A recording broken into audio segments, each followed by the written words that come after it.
റിവ്യൂസിന്റെ അതിപ്രസരമായ റിവ്യൂ രസം. Welcome to our channel.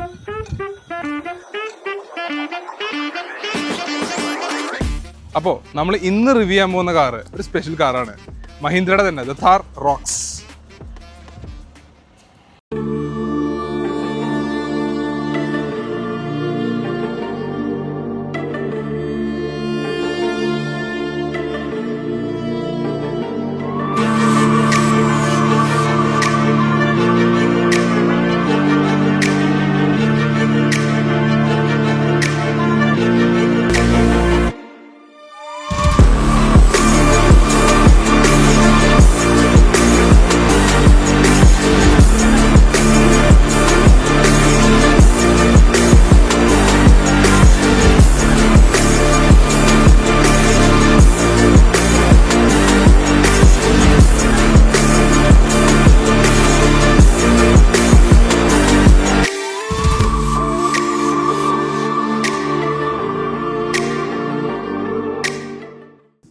So നമുക്ക് ഇതിന്റെ ഫ്രണ്ട് ലുക്കിലേക്ക് കിടക്കാം. താറായിട്ട് ബിഗ് ഡിഫറൻസ് നമുക്ക് പറയുകയാണെങ്കിൽ ലൈറ്റ്സ് മാറിയിട്ടുണ്ട്. സി ഷേപ്ഡ് ഡി ആറിലാണ് ഇപ്പോൾ വന്നിരിക്കുന്നത്. ഫുൾ LED സെറ്റപ്പാണ് വന്നിരിക്കുന്നത്. മറ്റേ നമുക്കറിയാം DRL ഇവിടെ ഒരു സെപ്പറേറ്റ് ആയിട്ടായിരുന്നു പഴയ താറിൽ കൊടുത്തിരുന്നത്. പിന്നെ താർ ഹാലജൻ ആയിരുന്നു. ഇപ്പോൾ കാണാൻ കുറച്ചുകൂടി ഭംഗിയുണ്ട് ഫ്രണ്ടിൽ നിന്ന് കാണാൻ. പിന്നെ 6 പാക്ക് എന്ന് പറയുന്ന പോലെ ഗ്രില്ല് ഇവിടെ 6 സ്ലിറ്റ്സ് ആണ് പോയിരിക്കുന്നത്. മഹീന്ദ്രാന്ന് ഇവിടെ ഇതിലാണ് കൊടുത്തിരിക്കുന്നത്. മറ്റേ നമ്മൾ കാണാം താറിൽ ഇവിടെയാണ് കൊടുത്തിരിക്കുന്നത്. താറായിട്ട് പിന്നെ ഡിഫറൻസ് എന്താണെന്ന് വെച്ചാൽ ഇത് LED സെറ്റപ്പാണ്. ഇതിൻ്റെ ഇൻഡിക്കേറ്റർ വരുന്നത് ഇവിടെയാണ്. ആക്ച്വലി LED നല്ല ത്രോവും ഉണ്ട്. ഫോഗ് ലാമ്പ് ഇവിടെ കൊടുത്തിട്ടുണ്ട്. ബമ്പർ കുറച്ച് ഫ്ലിംസിയാണ്, ഒരു തട്ടിലൊക്കെ പൊളിയാനുള്ള ചാൻസ് ഉണ്ട്. അപ്പോൾ ബമ്പർ വേണമെങ്കിൽ ആഫ്റ്റർ മാർക്കറ്റ് ചെയ്യാം. 2 പാർക്കിംഗ് സെൻസർ കൊടുത്തിട്ടുണ്ട്. പിന്നെ ഫ്രണ്ട് ക്യാമറ വന്നിട്ടുണ്ട്. ബിക്കോസ് 360 ക്യാമറ ഈ വണ്ടിക്ക് ഉള്ളതുകൊണ്ട് ഫ്രണ്ട് ക്യാമറയുടെ ഒരു അഡീഷനും കൂടി വന്നിട്ടുണ്ട്. ഓവറോൾ ADAS ലെവൽ 2ൻ്റെ നമുക്ക് സെൻസർ അവിടെ കാണാം. ഓവറോൾ കാണാൻ അടിപൊളിയായിട്ടുണ്ട്. സോ സൈഡ് ലുക്സിലേക്ക് വരുമ്പോൾ നമുക്ക് ഏറ്റവും കൂടുതൽ ആദ്യം ശ്രദ്ധ പോണത് ഇതിൻ്റെ ഒരു സൈസാണ്. ആ ബ്ലാക്ക് ആയതുകൊണ്ട് തന്നെ ഒരു പ്രസൻസ് വേറൊരു ലെവലാണ്. പിന്നെ പറയുകയാണെങ്കിൽ wheel base 2850 mm wheel base. നമുക്ക് അതിൻ്റെ സീറ്റിംഗ് കംഫർട്ടും സ്പേസും കിട്ടുന്നത് ഇൻറ്റീരിയറിൻ്റെ ഷോട്ടിൽ പറയാം. പിന്നെ പറയുകയാണെങ്കിൽ ടയേഴ്സിനെ പറ്റി പറയാം. ടയേഴ്സിനെ പറ്റി പറയുന്നത് ഡ്യുവൽ ടോൺ ടയേഴ്സാണ് കൊടുത്തിരുന്നത്. ഡയമണ്ട് കട്ടാണ് വന്നിരിക്കുന്നത്. നമുക്ക് ആ ഒരു സിൽവർ ഫിനിഷ് കണ്ടു കഴിയുമ്പോൾ ഒരു യോ പിടിക്കുന്ന ഒരു ഫീൽ കിട്ടും. മഹീന്ദ്രയിലും അതാണ് പറയുന്നത്. റോക്കി എന്നുള്ള ഒരു മീനിങ്ങിലാണ് അത് കൊടുത്തിരിക്കുന്നത്. 225/60 R19 ഇഞ്ചസിൻ്റെ വീൽസാണ് കൊടുത്തിരിക്കുന്നത്. ഓൾ ടെറൈൻ ടയേഴ്സാണ് ഇപ്പോൾ ഇതിൽ വന്നിരിക്കുന്നത്. അത് ആ ഒരു 80യുടെ ബാഡ്ജിങ് നമുക്ക് അതിൽ കാണാൻ കഴിയും. ഇത് ഇതിൻ്റെ സ്റ്റോക്ക് ടയറുമാണ്. പിന്നെ വന്നിട്ടുള്ള മേജർ ചേഞ്ചാണ് താർ വെച്ച് കമ്പയർ ചെയ്യുമ്പോൾ ഈ ഒരു ഫ്യൂവൽ ലിഡ്. താറിലെന്ന് പറഞ്ഞാൽ നമുക്ക് വെഹിക്കിൾ സ്വിച്ച് ഓഫ് ചെയ്തതിന് ശേഷമാണ് കീ ഇൻസേർട്ട് ചെയ്തിട്ട് വേണം ഇത് അൺലോക്ക് ചെയ്യാനായിട്ട്. പക്ഷേ ഇതിൽ ഇൻറ്റീരിയറിൽ തന്നെ ഒരു ഓപ്ഷൻ കൊടുത്തിട്ടുണ്ട്, thanks to the push start ignition switch. അപ്പോൾ അതും ഒരു ചേഞ്ച് വന്നിട്ടുണ്ട്. പിന്നെ വന്നിട്ട് ഈ ഒരു ഗ്ലാസ് പീസ് ഒരു ടോട്ടൽ ഒരു ട്രപ്പിസോഡൽ ഷേപ്പ് കൊടുക്കുന്ന രീതിയിലാണ് ഈ ഒരു ഗ്ലാസ് പീസ് വന്നിരിക്കുന്നത്.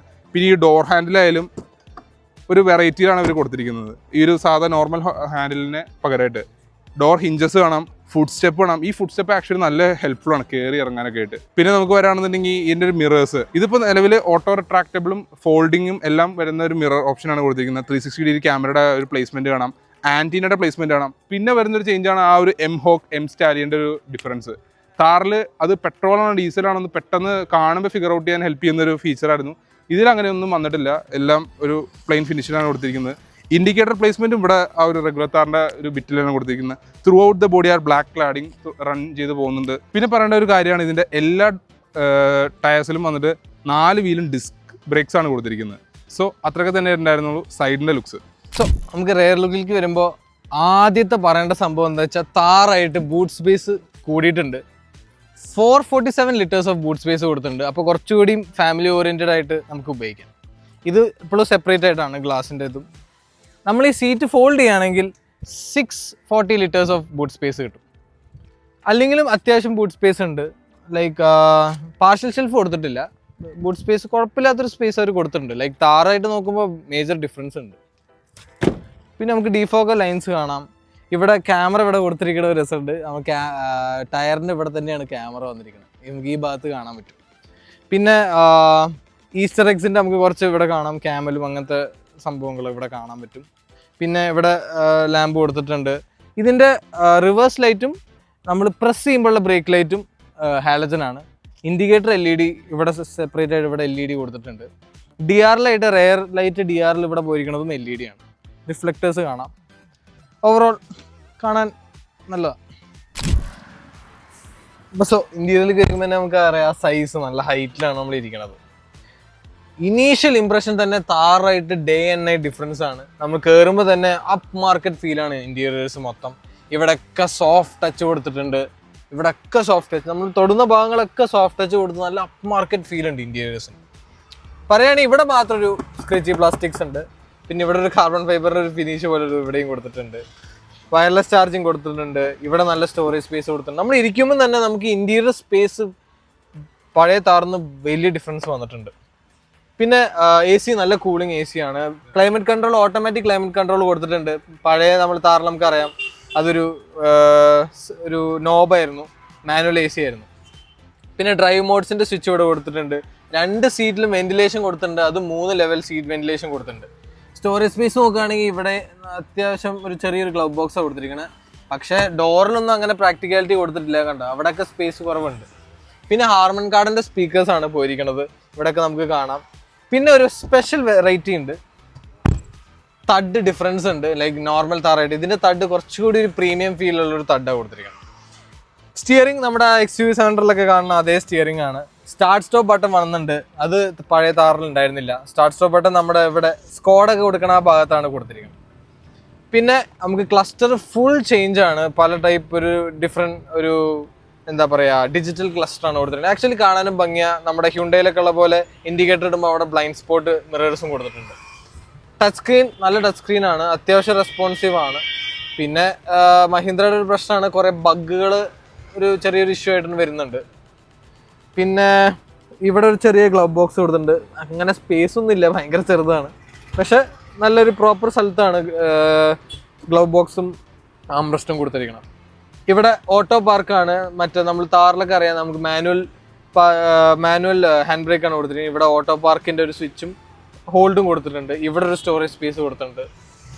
ഓവറോൾ സൺറൂഫ് വന്നിട്ടുണ്ട്, വലിയ സൺറൂഫാണ്. അത് ബാക്ക് സീറ്റിൽ വരുമ്പോൾ നമുക്ക് മനസ്സിലാവും, അവിടം വരെ പോകുന്നുണ്ട് സൺറൂഫിൻ്റെ ആ നീളം. പിന്നെ ഇവിടെ ലൈറ്റ്സും ഇതൊക്കെ കൊടുത്തിട്ടുണ്ട്, അത് LED ലൈറ്റ്സ് ആണ് കൊടുത്തിരിക്കുന്നത്. എനിക്ക് എടുത്തു പറയാനുള്ളത് ഇതിൻ്റെ ക്ലസ്റ്റർ ഫുൾ ഡിഫറൻസ് ആണ്. കണ്ടോ നമ്മൾ ഇൻഡിക്കേറ്റർ ഇടുമ്പോൾ അവിടെ വ്യൂ കാണിക്കും, ബ്ലൈൻഡ് സ്പോട്ട്. നാവിഗേഷൻ ഇവിടെ ഓരോന്നുണ്ട്, അഡാപ്റ്റീവ് ക്രൂസ് കൺട്രോൾ ഉണ്ട്, ബിക്കോസ് ഇത് ADAS Level 2 ആണ് കൊടുത്തിരിക്കുന്നത്. നമുക്കിങ്ങനെ ഓരോ നാവിഗേറ്റ് ചെയ്തും ഇങ്ങനെ മാറ്റാം. ഓരോ വെഹിക്കിളിൻ്റെ info, fuel info, driver info, എല്ലാ സംഭവങ്ങളും അവർ ഇവിടെ തന്നെ ഇൻറ്റഗ്രേറ്റ് ചെയ്ത് കൊടുത്തിട്ടുണ്ട്. ഡ്രൈവ് മോഡ്സിൻ്റെ സിപ്പ് സാപ്പ് സൂം നമുക്ക് അവിടെ കാണാം. റിവേഴ്സ് ക്യാമറ നോക്കുമ്പോൾ ടോട്ടൽ 360 ക്യാമറ കൊടുത്തിട്ടുണ്ട്, അത്യാവശ്യം ഒരു ക്ലാരിറ്റി ഉണ്ട്. പിന്നെ നമുക്ക് ഓരോ ആംഗിളിൽ ഇങ്ങനെ ഓരോ നാരോ റോഡ്സിൽ അപ്രോച്ച് ചെയ്യുമ്പോഴൊക്കെ അവിടെ കാണിക്കും. ഫ്രണ്ട് ക്യാമറ കൊടുത്തിട്ടുണ്ട്. ആക്ച്വലി അത് നല്ലൊരു സംഭവമാണ് കൊടുത്തിരിക്കുന്നത്. എന്താ വെച്ചാൽ ഈ വണ്ടി അത്രയും വിട്ടും കുറച്ച് നാരോ റോഡ്സിലേക്കൊക്കെ അപ്രോച്ച് ചെയ്യുമ്പോൾ നമുക്ക് യൂസ്ഫുൾ ആയിരിക്കും. നല്ല അത്യാവശ്യം ഒരു ക്വാളിറ്റി ക്യാമറയാണ് കൊടുത്തിരിക്കുന്നത്. ലൈക്ക് XUV 700 നോക്കുകയാണെങ്കിൽ അതിനേക്കാളും ബെറ്റർ ക്യാമറയാണ് ഇതിന് കൊടുത്തിരിക്കുന്നത്.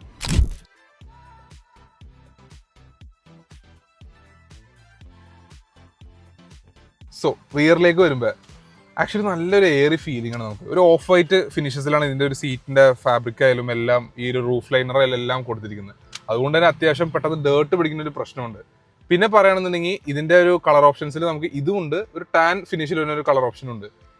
പിന്നെ നമുക്ക് സീറ്റിംഗ് കംഫർട്ടിലേക്ക് വരാം. സീറ്റിംഗ് കംഫർട്ടിലേക്ക് വരാണെങ്കിൽ ഇപ്പം ഞാൻ ഇരിക്കുന്നത് ഏറ്റവും അപ്രൈറ്റ് ആയിട്ടുള്ള ഒരു പൊസിഷനിലാണ്. നമുക്ക് ഇത് ഇനി വീണ്ടും റിക്ലൈൻ ചെയ്യാൻ കഴിയും. അതിന് ഇവിടെ ഒരു ലിവർ കൊടുത്തിട്ടുണ്ട്, ഈ ഒരു ലെവൽ വരെ നമുക്ക് റിക്ലൈനിങ് കിട്ടും. അത്യാവശ്യം നല്ല രീതിക്ക് ലെഗ് റൂം, നീ റൂമൊക്കെ ഇടുന്നുണ്ട്. അണ്ടർ തൈ സപ്പോർട്ട് ഒരു പൊടിക്ക്, എൻ്റെ ഈ ഒരു 6 ഹൈറ്റ് ഉള്ള ആൾക്ക് മാത്രമാണ് ഒരു ചെറിയൊരു പൊടിക്ക് ലാക്കിനെസ് ഫീൽ ചെയ്യുന്നത്. പിന്നെ സെൻട്രലായിട്ടൊരു ആംബ്രസ്റ്റ് വന്നിട്ടുണ്ട്, ട്വിൻ കപ്പ് ഹോൾഡേഴ്സ്. നമുക്ക് അത്യാവശ്യം ഇങ്ങനെ ഹോൾഡ് ചെയ്തിരിക്കാനൊക്കെ നല്ല കംഫർട്ടബിൾ ആണ്. ഈ ഒരു ഭാഗത്തൊക്കെ നമുക്കൊരു സോഫ്റ്റ് ടച്ച് കൊടുത്തിട്ടുണ്ട്, ഒരു ഡ്യുവൽ വൈറ്റ് സ്റ്റിച്ചസ് പോയിട്ടുണ്ട്, ക്രോം ഡോർ ഹാൻഡിൽസ്. ഇതിന് തഡ് എടുത്ത് പറയേണ്ട ഒരു കാര്യമാണ്, നല്ല സോഫ്റ്റ് ആൻഡ് പഞ്ചിയാണ്. ട്വിൻ AC വെൻസ് വന്നിട്ടുണ്ട്. കൺട്രോൾസ് ഫ്രണ്ടിലത്തെ സെയിം കൺട്രോൾസ് തന്നെയാണ് വരുന്നത്. ഒരു C ടൈപ്പ് പോർട്ട് കൊടുത്തിട്ടുണ്ട്. പിന്നെ എനിക്ക് ഇഷ്ടപ്പെട്ട ഒരു കാര്യമാണ് ഇവിടെ ഒരുപാട് ഇങ്ങനെ പോക്കറ്റ്സ് പോലെ കൊടുത്തിട്ടുണ്ട്, നമുക്ക് സെപ്പറേറ്റ് എന്തെങ്കിലുമൊക്കെ ഹോൾഡ് ചെയ്യാൻ വേണ്ടിയിട്ട്. ഈവൻ വലിയൊരു മാഗസിൻ ഹോൾഡ് ചെയ്യാനും അതിന് ഹെൽപ്പ് ചെയ്യും. പിന്നെ പറയുകയാണെന്നുണ്ടെങ്കിൽ ഇവിടെ ഹൂക്ക് ഹാൻഡിൽ റെഗുലർ എല്ലാ ബിറ്റ്സും കൊടുത്തിട്ടുണ്ട്. ഒരു റീഡിംഗ് ലൈറ്റ് 2 സൈഡിലും വന്നിട്ടുണ്ട്. പിന്നെ ഈ ഒരു സൺറൂഫിൻ്റെ ഒരു എക്സ്റ്റൻഷൻ ഇപ്പോഴത്തെ വരെ ഉണ്ട്. പിന്നെ നമുക്ക് കാണാം ഹർമൻ ഗാർഡൻ്റെ ഒരു സ്പീക്കറിൻ്റെ പ്ലേസ്മെൻറ്റ് എല്ലായിടത്തും കൊടുത്തിട്ടുണ്ട്. ബാക്കിലായാലും ആ ഒരു ഏരിയയിലൊക്കെ കൊടുത്തിട്ടുണ്ട്. അത്യാവശ്യം യൂസബിൾ ബൂട്ടും ഇതിന് വന്നിട്ടുണ്ട്. പിന്നെ എയർ ബാഗിൻ്റെ പ്ലേസ്മെൻറ്റ് കാണാം, ഐസോഫിക് ചൈൽഡ് സീറ്റ് മൗണ്ട്സിൻ്റെ പ്ലേസ്മെൻറ്റ് കാണാം. പിന്നെ പറയേണ്ട ഒരു കാര്യമാണ് ഇതിൻ്റെ സീറ്റ് ബെൽറ്റ്. ഇത് ഹുക്ക് ചെയ്തിട്ടില്ലെങ്കിൽ ഒരു വാർണിംഗ് വരുന്ന ഒരു ഇഷ്യൂ ഉണ്ട്, അതാണ് ഇപ്പോൾ ഓൾറെഡി ഹുക്ക് ചെയ്തിട്ടിരിക്കുന്നത്. അങ്ങനെ അടിപൊളിയാണ്. അപ്പോൾ നമ്മൾ താർ റോക്സിന്റെ ഡ്രൈവ് റിവ്യൂവിൽ കിടക്കാണ്. എടാ നമ്മൾ താറ് മുന്നേ റിവ്യൂ ചെയ്തതാണ്. എന്തുകൊണ്ടായിരിക്കും അവർ റോക്സ് ഇറക്കിയത്? പ്രാക്ടിക്കാലിറ്റി. അത് നമ്മൾ പറയുന്നുണ്ട് ഇന്റീരിയറിൽ. സെക്കൻഡ്ലി ലക്ഷറി എലിമെന്റ് വന്നു. അതെ, ഇതിപ്പോ മോർ ഓവർ ഒരു ഓഫ് റോഡ് സെൻട്രിക് എന്നുള്ളതിന് പകരം ഒരു ലൈഫ് സ്റ്റൈൽ ലെവലിലേക്ക് മാറിയിട്ടുണ്ട്. എന്നാൽ നമുക്ക് അത്യാവശ്യം ഓഫ് റോഡ് ചെയ്യാൻ പോകാനും പറ്റും.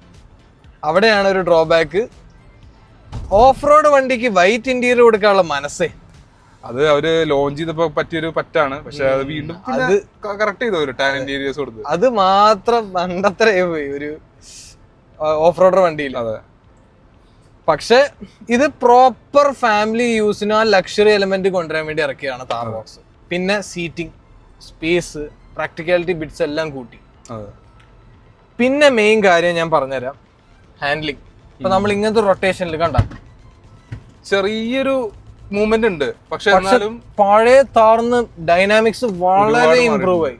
നമ്മളിപ്പോ അവരെടുത്ത റൗണ്ട് അബൌട്ട് ആണ്. ആ റൗണ്ട് അബൌട്ടില് നമുക്ക് ബിഗ് ഡിഫറൻസ് മനസ്സിലാവും. ബിക്കോസ് പഴയ മറ്റേ ഇതിന്റെ താറ് ഭയങ്കര മൂവ്മെന്റ് നമ്മൾ അതിൽ പറയുന്നുണ്ട്. അപ്പൊ അതിലേക്ക് നമുക്ക് ഫസ്റ്റ് അടക്കാം സസ്പെൻഷൻ ആൻഡ് റൈഡ്.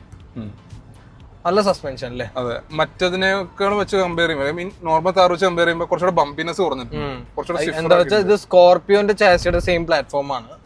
അപ്പോ ആ ബോഡി ഓൺ ഫ്രെയിമില് ബെസ്റ്റ് ചാസിയാണ് ഇത് കൊടുത്തിരിക്കുന്നത്. അതുകൊണ്ട് തന്നെ മൂവ്മെന്റ് ഉണ്ടാവും, ഒബ്വിയസ്ലി ഉണ്ടാവും. പക്ഷെ സസ്പെൻഷൻ സോഫ്റ്റ് ആയി, ബെറ്റർ ആയി. ഓവറോൾ ഡൈനാമിക്സും കൂടി. സ്റ്റിയറിംഗ് ഫീഡ്ബാക്ക് എങ്ങനെയുണ്ട്? സ്റ്റിയറിംഗ് ഫീഡ്ബാക്കും നന്നായി. സ്റ്റിയറിംഗ് കണ്ട വളരെ ലൈറ്റ് ആണ്. അത് വേറൊരു വലിയ കാര്യം. പഴയ താറ് ഭയങ്കര ഹാർഡായിരുന്നു, കുറച്ച് ഹാർഡായിരുന്നു. ഇത് കണ്ട നമുക്ക് ആ റെസ്പോൺസ് ഉണ്ട്, സ്റ്റിയറിംഗ് കണ്ട ഫീഡ്ബാക്ക് ഉണ്ട്, അത് വേറെ കാര്യം. അപ്പൊ നമുക്ക് ഇതിന്റെ എഞ്ചിനിലേക്ക് കിടക്കാം. ഇത് 2 ലിറ്റർ പെട്രോൾ എം സ്റ്റാലിയൻ. ഇതിന് ഒരു പവർ കൂട്ടിയിട്ടുണ്ട്. 174 bhp-യും 350 Nm ടോർക്ക് കൊടുത്തിട്ടുണ്ട്. പിന്നെ നമ്മൾ താറിൽ റിവ്യൂ ചെയ്ത 2.2 ഡീസലും ഉണ്ട്. 2.2 ഡീസൽ. അതും ഈ റോക്സിലേക്ക് വന്നപ്പോ പവർ കൂടി 150 bhp-യും 380 Nm ടോർക്കായി. അത് മാത്രമല്ല ഇതില് ഇവര് 2 വീൽ ഡ്രൈവിന് ഓട്ടോമാറ്റിക്കും വന്നിട്ടുണ്ട്, മാനുവലും വന്നിട്ടുണ്ട്. 4 വീൽ ഡ്രൈവിനും ഉണ്ട്, ബോത്ത് പെട്രോൾ ആൻഡ് ഡീസൽ. ഇതിപ്പോ നമ്മൾ ഓടിക്കുന്നത് 2 വീൽ ഡ്രൈവ് ആണ്. പെട്രോളിന്റെ ടോപ്പ് സ്പെക് മോഡലാണ്. X7 luxury. Automatic 6 speed torque converter ആണ്. ഡീസലിലാണെങ്കിലും സെയിം 6 സ്പീഡ് ടോർക്ക് കൺവേർട്ടർ ആണ് കൊടുക്കുന്നത്. അപ്പോ പെട്രോളിന്റെ കാര്യം പറയുകയാണെങ്കിൽ ലോ എൻഡ് നന്നായി കൊടുത്തിട്ടുണ്ട്. ലൈക്ക് നമ്മള് ഒരു ഒന്ന് കാല് കൊടുക്കുമ്പോ ഒരു ചെറിയ ലാഗ് ഉണ്ട്. അത് കഴിഞ്ഞിട്ട് പുള്ളിയുണ്ട്, നല്ല വലിക്കും. ലൈക്ക് ഇത് ടോപ്പ് എൻഡ് നല്ലോണം കൊടുത്തിട്ടുണ്ട് ഈ പെട്രോളിന്. അതെ, നമ്മൾ ഈ സസ്പെൻഷൻ ബിറ്റ്സ് വരുമ്പോ സസ്പെൻഷൻ എടുക്കുന്നുണ്ട്, ഒരു മൂവ്മെന്റ് മാത്രമേ ഉള്ളൂ. ലൈക്ക് നോർമൽ താറ് വെച്ച് കമ്പയർ ചെയ്യുമ്പോൾ ഇത് ഫാർ ബെറ്റർ ആയി. സോ എൻജിൻ വളരെ സ്മൂത്ത് ആണ്, നമുക്ക് അങ്ങനെ അറിയുന്നില്ല. അത് നമ്മൾ ഔട്ട് റൈറ്റ് പുള്ളി ചെയ്താലും ലൈക്ക് മറ്റേ താറിനേക്കാളും വേറൊരു ബിഗ് ഡിഫറൻസ് വെച്ചാൽ നോയിസ് ക്യാൻസലേഷൻ, നല്ല ഇൻസുലേഷൻ കൊടുത്തിട്ടുണ്ട്. നമുക്ക് പുറത്തത്തെ നോയിസ് ഒക്കെ വളരെ കുറവാണ് അകത്ത് വരുന്നത്. ഇത് എനിക്ക് താറായിട്ട് ഭയങ്കര ഇഷ്ടപ്പെട്ടൊരു സംഭവം എന്താ അറിയാം, ടേണിംഗ് റേഡിയസ് വളരെ ബെറ്റർ ആയി. മീൻസ് താണ്ട ഈസിലി അവിടെ ഇട്ട് തിരിക്കാൻ പറ്റുന്നു ആ ടേണിംഗ് റേഡിയസ് കൊടുത്തോണ്ട്. അതൊരു ബിഗ് ഡിഫറൻസ് ആണ്. സോ നമുക്ക് ഇതിന്റെ പെട്രോളിന്റെ ഒരു പവർ ഡെലിവറി പറയാം. ഇപ്പൊ മാനുവലിലേക്ക് ഇടുകയാണെങ്കിൽ നമ്മൾ സെക്കൻഡിലിട്ട് വലിപ്പിക്കുകയാണെങ്കിൽ പാഡൽ ഷിഫ്റ്റേഴ്സ് ഇല്ല, കണ്ടാ മാനുവൽ കൺട്രോൾസ്. ആ ഒരു ടോപ്പ് എൻഡിലേക്ക് എത്തുമ്പോൾ, റെവ് റേഞ്ച് ഏറ്റവും ടോപ്പിൽ എത്തുമ്പോൾ ആ പവർ കിട്ടണം. ആ പവർ ഡെലിവറി അങ്ങനെ ഇതിന്റെ പോണത്. ഡീസൽ അങ്ങനെയല്ല, നമ്മളൊന്ന് പുഷ് ബാക്ക് തരും. ഡീസലിന്റെ ഗുണം അതാണ്, ടോർക്ക് കിക്കിങ് ചെയ്യുമ്പോഴാണ് നമുക്ക് ആ ഒരു ടോർക്ക് റഷ് ഉണ്ട്. ഇപ്പൊ നമ്മൾ ഓവർടേക്ക് ചെയ്യണമെങ്കിൽ കുറച്ചുകൂടി ഒന്ന് പ്ലാൻ ചെയ്യണം. കണ്ടത് ഒന്ന് പ്ലാൻ ചെയ്താലാണ് ആ ഒരു പവർ ഡെലിവറി പോണത്. പിന്നെ ഫുൾ മാനുവൽ കൺട്രോൾസ് ആണ് സ്റ്റെപ്ട്രോണിക്കിൽ ഇടുമ്പോൾ, അതും കൊടുത്തിട്ടുണ്ട്. പിന്നെ പ്രോപ്പർ നല്ല സീറ്റിംഗ്, നല്ല കംഫർട്ട് ഉണ്ട് അല്ലേ മുന്നത്തേക്കാളും. വെന്റിലേഷൻ ഉണ്ട്. പിന്നെ നമുക്ക് ഇതിന്റെ ഒരു കോമൺ ക്വസ്റ്റ്യനിലേക്ക് വരാം, മൈലേജ് എത്ര കിട്ടും? കിतना देती है? അപ്പൊ അതിലേക്ക് കിടക്കുകയാണെങ്കിൽ പെട്രോൾ ഓട്ടോമാറ്റിക് ഗ്യാസ് ഗസലർ ആണ്. നമ്മുടെ സിംഗിൾ ഡിജിറ്റ്സിന്റെ അപ്പുറത്തേക്ക് ഹൈവേയിൽ മാത്രം എക്സ്പെക്ട് ചെയ്യാ, അതും അതുപോലെ എനിക്ക് പാൻ കയറ്റിയാൽ മനസ്സിലാവും. ഇപ്പൊ കാണിക്കണത് 6.5 ആണ് മൈലേജ്. ഇത് ഗ്യാസ് ഗസലർ എന്ന് പറഞ്ഞല്ലോ. ഇതിന്റെ ഹൈവേയിൽ ഒരു 11 മാക്സ് പ്രതീക്ഷിക്കുക. 11 അല്ലേ? നിങ്ങൾക്ക് മൈലേജും നിങ്ങൾ ഡെയിലി റണ്ണർ ആണെങ്കിൽ ഒബ്വിയസ്ലി ഡീസൽ എടുക്കണം. ഡീസൽ എടുക്കുകയാണെങ്കിൽ അതിന് മൈലേജ് ഒരു 14-15 കിട്ടും അല്ലേ? മാനുവലിന് കിട്ടുമായിരിക്കും അല്ലേ? മാനുവൽ കിട്ടും. ഓട്ടോമാറ്റിക് ഒരു 13-14 IVL എന്തായാലും കിട്ടും. സിറ്റി യൂസിന് 11-10 ആ റേഞ്ച് ആയിരിക്കും. ഇതെല്ലാം ലൈക്ക് നമ്മുടെ ഒരു ഡ്രൈവിംഗ് സ്റ്റൈലിനെ ഡിപ്പെൻഡ് ചെയ്തിരിക്കും. ചിലർക്ക് പറയും ഡീസൽ എടുത്തിട്ട് മൈലേജ് ഇല്ല, ലൈക്ക് അത് അവരുടെ ഒരു ഡ്രൈവിംഗ് നേച്ചറാണ് മെയിൻ കാര്യം. നമുക്ക് പ്രോപ്പർ ഡീസൽ മൈലേജ് വേണമെങ്കിൽ ഇതിന്റെ റെയർ വീൽ ഡ്രൈവ് ഉണ്ട്, അതെടുക്കാം അല്ലേ? അതിനും ഓട്ടോമാറ്റിക് അവർ കൊടുത്തിട്ടുണ്ട്. അപ്പൊ അതാണ് മൈലേജ് വേണമെങ്കിൽ ഡീസൽ എടുക്കാം. പിന്നെ ഒരു പ്രശ്നമുണ്ട്, ഇത് 4 വീൽ ഡ്രൈവ് എടുക്കുകയാണെങ്കിൽ അങ്ങനെ മൈലേജ് കിട്ടില്ല. എനിക്ക് ഏറ്റവും ഇഷ്ടപ്പെട്ട മഹീന്ദ്ര എന്താ അറിയാം? ഹോൺ. നല്ല ഹോൺ അല്ലേ? പ്രീമിയം ഹോൺ അവർ കൊടുത്തിരിക്കും. ലൈക്ക് പ്രീമിയംനെസ് എല്ലായിടത്തും ഉണ്ട്. ആ സോഫ്റ്റ് ടച്ച് ഫിനിഷസ് എല്ലാം കൊടുത്താലും എനിക്ക് ഭയങ്കരമായിട്ട് ഇഷ്ടപ്പെട്ടു ഒരു ഫിനിഷ്. സോ ഇതിൽ ഡ്രൈവ് മോഡ്സ് കൊടുത്തിട്ടുണ്ട്, സിപ്പ്, സൂം, പിന്നെ സ്നോ, മഡ്, സാൻഡ് ആയിട്ട്. എസ്പെഷ്യലി നമ്മളെ ഒരു ഓരോ പർപ്പസ് മീറ്റ് ചെയ്യാൻ വേണ്ടിയിട്ടുള്ള രീതിയിൽ കൊടുത്തിട്ടുണ്ട്. എനിക്ക് ഇതിന്റെ സീറ്റ് വെന്റിലേഷൻ ഭയങ്കരമായിട്ട് ഇഷ്ടപ്പെട്ടു. നോയ്സ് ഇല്ല അല്ലേ? നമ്മൾ ചില വണ്ടികൾ കണ്ടിട്ടുണ്ട് ഈ സീറ്റ് വെന്റിലേഷൻ ഭയങ്കര നോയ്സ് ആയിരിക്കും. പിന്നെ ഇതിലൊരു എനിക്കൊരു ഇഷ്ടപ്പെട്ട സംഭവമുണ്ട്, ലൈക്ക് എല്ലാരും ശ്രദ്ധിച്ചോന്നറിയില്ല, ബാക്ക് സീറ്റ് 90 ഡിഗ്രി ഓപ്പണിംഗ് ആ ഡോറ്. ലൈക്ക് മഹീന്ദ്രന്റെ അത് നോക്കിയിട്ടുണ്ടോന്ന് എനിക്ക് ഡൗട്ടാണ്. ആ ഒരു ഫാമിലി യൂസും കൂടെ മീറ്റ് ചെയ്യാനുള്ള ഒരു കാര്യം വന്നപ്പോഴേക്കും അവരത് തോട്ട് പ്രോസസ് വന്നത് ലൈക്ക് എഗ്രസും ഇൻഗ്രസും കുറച്ച് എളുപ്പമാക്കാൻ വേണ്ടിട്ടായിരിക്കും. അപ്പോ നമുക്ക് ഇതിന്റെ കോമ്പറ്റീറ്റേഴ്സിൽ കിടക്കാം അല്ലെ? കോമ്പറ്റീറ്റേഴ്സിനെ പറ്റി പറയുകയാണെങ്കിൽ നമുക്ക് ലൈക്ക് 2 സെക്ഷൻ ആയിട്ട് പറയേണ്ടതുണ്ട്. ഒന്ന് ഓഫ് റോഡ് സെൻട്രിക് ഉണ്ട്, ഒന്ന് ലൈഫ് സ്റ്റൈൽ സെൻട്രിക് ഉണ്ട്. ലൈഫ് സ്റ്റൈൽ സെൻട്രിക് പിന്നെ അധികം ആരും നോക്കാറില്ല, ലൈക്ക് എല്ലാവരും ലൈക്ക് വേറെ ഓപ്ഷൻസ് ആണ് നോക്കുക. ഇതിന്റെ ഒരു 4 വീൽ ഡ്രൈവ് ആണ് ഏറ്റവും കൂടുതൽ സെയിൽ ചെയ്യുന്ന ഒരു മോഡലായിട്ട് ലൈക്ക് പറഞ്ഞു കിട്ടത്. ഒരു താറിലായാലും ആ ഒരു 1.5 റിയർ വീൽ ഡ്രൈവിന്റെ ഓട്ടോമാറ്റിക് ഇല്ലാത്തതുകൊണ്ട് മാനുവൽ മാത്രമായിട്ട് കുറച്ച് പേര് ഒതുങ്ങി പോയവരുണ്ട്. പക്ഷെ ഇതിലേക്ക് വരുമ്പോൾ 2 വീൽ ഡ്രൈവിനായാലും ആ ഒരു ഓപ്ഷൻ കൊടുത്തിട്ടുണ്ട് അവര്. അപ്പോൾ മെയിൻ ആയിട്ടുള്ള കോമ്പറ്റീഷൻസ് പറയുകയാണെങ്കിൽ ഫസ്റ്റ് വൺ നമ്മുടെ പ്രിയങ്കരനായ കാത്തിരുന്ന് വന്ന ജിംനി പറ്റി പറയണേ. ജിംനി പക്ക വാല്യൂ ഫോർ മണിയാണ്. അത് 13-12 lakhs അല്ലേ ഉള്ളൂ. ആ ഒരു ഡിസ്കൗണ്ടഡ് റേറ്റിൽ കിട്ടിയവർക്ക്. അതിനുശേഷം വീണ്ടും റേറ്റ് കൂട്ടി. പക്ഷെ നമ്മൾ ഈ പ്രൈസ് റേഞ്ചിലേക്ക് കിടക്കുകയാണെങ്കിൽ മഹീന്ദ്രയിൽ തന്നെ 2-3 വണ്ടികളുണ്ട്. XUV 700, അതേപോലെ സ്കോർപിയോ. നീ ഏതെടുക്ക 3 ഈ 3 ഞാൻ XUV 700 എടുക്കുള്ളൂ. എനിക്ക് മോർ ഓവർ ആ ലുക്സും അപ്പീലിംഗ് ഒക്കെ ആയിട്ട് XUV 700 കുറച്ചുകൂടെ ഇഷ്ടപ്പെട്ടു. പക്ഷെ ഞാൻ സ്കോർപിയോ എടുക്കുള്ളൂ. എന്താ അറിയോ? ഓഫ് റോഡും കൂടി ഓക്കെ. അപ്പോഴാണ് നമ്മൾ പറയണത്, ഇപ്പൊ നമ്മൾ രണ്ടുപേരുടെയും യൂസ് അങ്ങനെ ആയതുകൊണ്ടാണ്. ഈ താർ റോക്സ് എടുക്കുന്നവരുടെ യൂസ് എന്താ? പ്രൈമറിലി ഞാൻ പറയുകയാണെങ്കിൽ നിങ്ങൾക്കൊരു റെയർ ഫീല്, ലൈക്ക് ഒരു ഓഫ് റോഡർ വണ്ടി, ആ ഒരു ലുക്കില് എന്നാൽ ഫാമിലി യൂസും വേണം. ഞാൻ പറയുകയാണെങ്കിൽ നിങ്ങൾക്ക് ഓഫ് റോഡ് വീക്കെൻഡ്സ് നിങ്ങൾ പോകുന്നുണ്ട്, ലൈക്ക് അധികം ഓവർ ഓഫ് റോഡ്സ് പറ്റില്ല, ബിക്കോസ് വൈറ്റ് ആണ്. ഏറ്റവും ബെസ്റ്റ് എന്താ വെച്ചാൽ ആഫ്റ്റർ മാർക്കറ്റ് ഇത് വേണമെങ്കിൽ ഫുൾ ബ്ലാക്ക് ആക്കാം. ഓഫ് റോഡ് എന്നിട്ട് പോകണം. ഇതിന് 650 mm വാട്ടർ വെയ്ഡിങ് കപ്പാസിറ്റി ഉണ്ട്. അതേപോലെ ഇതിനൊരു പ്രത്യേകത ഉണ്ട്, താറായിട്ട് നോക്കുമ്പോൾ ഇതിന് ഡിഫറൻഷ്യൽ ലോക്ക് ഇല്ലേ, അത് ഇലക്ട്രോണിക്കലി ഉണ്ട്. അത് ഒരു ഡിഫറൻസ് ആണ്. എന്താ വെച്ചാൽ മറ്റേല് ബ്രേക്ക് ഇൻഡ്യൂസ്ഡ് ആയിരുന്നു, ബ്രേക്ക് ഇൻഡ്യൂസ്ഡ് ഡിഫറൻഷ്യൽ ലോക്ക് ആയിരുന്നു. അപ്പോ കോമ്പറ്റീറ്റേഴ്സ് വേറെ ബ്രാൻഡ്സ് നോക്കുകയാണെങ്കിൽ ഏതൊക്കെ ഉണ്ടാവും? ഗൂർഖ ഫെഡോ.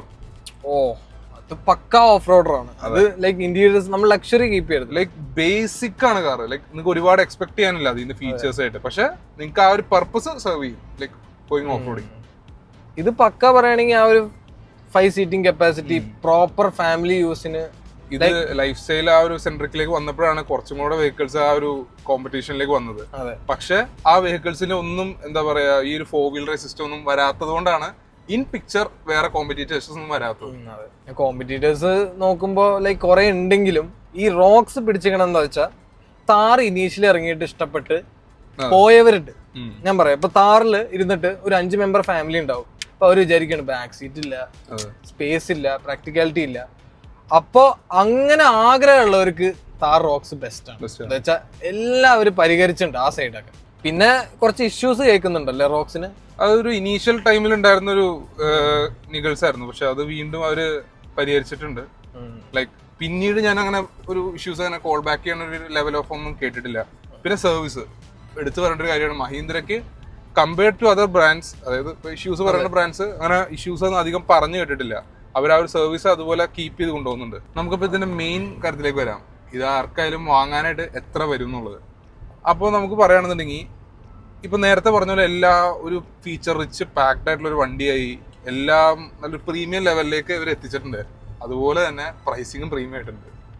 ഇപ്പൊ സ്റ്റാർട്ടിംഗ് പ്രൈസ് പറയുകയാണെന്നുണ്ടെങ്കിൽ ഇപ്പോൾ ഡീസൽ വേരിയൻസിന് MX1 തൊട്ടാണെങ്കിൽ 17,04,000 തൊട്ടാണ് സ്റ്റാർട്ട് ചെയ്യുന്നത്.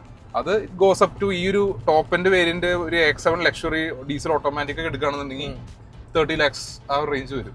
പ്രൈസ് ഭയങ്കര കൂടുതലാണ്. പിന്നെ താർ തന്നെ നമ്മള് താർ ഇപ്പൊ തന്നെ ഒരു 23 lakhs ഇല്ലേ. പക്ഷെ താറിന്റെ ഇപ്പോഴാണ് ലൈക്ക് കാണുമ്പോൾ നമുക്ക് കുറച്ചുകൂടെ വാല്യൂ ഫോർ മണി ആയിട്ട് ഫീൽ ചെയ്യുക. ലൈക്ക് സിംഗിൾ 2 പേർക്ക് ഇരുന്ന് ഡ്രൈവ് ചെയ്യണ ഒരു പർപ്പസ് മാത്രമേ ഉള്ളൂ. താറിന് പ്രാക്ടിക്കാലിറ്റി ഇഷ്യൂ ആണ് മെയിൻ ആയിട്ട് പറയുന്നത്. പെട്രോളിലേക്ക് വരികയാണെങ്കിൽ നമ്മളിപ്പോൾ ഈ ഒരു ഡ്രൈവ് ചെയ്യുന്ന ടോപ്പ് ആൻഡ് വേരിയന്റിന് 29 lakhs ആ ഒരു റേഞ്ചിലാണ് ഓൺ റോഡ് പ്രൈസ്. റേറ്റ് ഉണ്ട്. ലൈക്ക് നിങ്ങൾക്ക് ഓഫ് റോഡ് യൂസ് ഇല്ലെന്നാണെങ്കിൽ റെയർ വീൽ ഡ്രൈവ് മാത്രം എടുത്താൽ മതി. പിന്നെ നിങ്ങൾക്ക് പ്രോപ്പർ ഫാമിലി കംഫർട്ട് വേണമെങ്കിൽ മഹീന്ദ്രയിൽ നിന്ന് XUV 700 സ്കോർപിയോ ഉണ്ട്. അല്ലാണ്ട് നോക്കുകയാണെങ്കിൽ ലൈക്ക് വേറെ ബ്രാൻഡ്സ് ഓഫർ ചെയ്യുന്നുണ്ടോ ഈ റേറ്റിന്? വേറെ ബ്രാൻഡ്സ് ഇതിലും പക്ക ഓഫ് റോഡർ, അത് വേറെ ലെവൽ ഓഫ് റോഡർ വണ്ടിയാണ്. അതായിട്ട് കമ്പയർ ചെയ്യാൻ പറ്റില്ല. അത് നിങ്ങൾക്ക് അത്രയും ഓഫ് റോഡ് മാത്രം എന്നാണെങ്കിൽ നിങ്ങൾ ശരിക്കും എടുക്കേണ്ട ഒരു വണ്ടിയാണ് അല്ലേ. ജിംനിയിലേക്ക് വരുമ്പോഴേലും ആ ഒരു സ്പേസും കംഫർട്ടും ആണ് ഒരു ലാക്കിംഗ് ഒരു പിന്നെ ഡീസൽ എഞ്ചിന്റെ ഒരു ഓപ്ഷൻ. ജിംനി പക്ഷെ ആ റേറ്റിന് ബെസ്റ്റ് വണ്ടിയാണ് 13-14 lakhs. സോ അതൊക്കെ തന്നെയായിരുന്നു അല്ലേ. സോ അതൊക്കെ തന്നെയായിരുന്നു ഞങ്ങളുടെ review. Big thanks to Violet Mahindra. Because നമ്മൾ പറഞ്ഞപ്പോ തന്നെ ലൈക്ക് അവർ ഫുൾ റെഡി ആയിരുന്നു. ഇൻസ്റ്റന്റ്ലി അവർ വണ്ടി റെഡിയാക്കി തരും ചെയ്തു. So thank you Violet Mahindra. Especially പറയുകയാണെങ്കിൽ മാരഡിലത്തെ ഷോറൂമാണ്. So thank you so much. അപ്പോൾ എല്ലാവർക്കും ഇഷ്ടപ്പെട്ടെങ്കിൽ ലൈക്ക് ചെയ്യുക, സബ്സ്ക്രൈബ് ചെയ്യുക ആൻഡ് സപ്പോർട്ട് റിവ്യൂവേഴ്സും. Thank you for watching.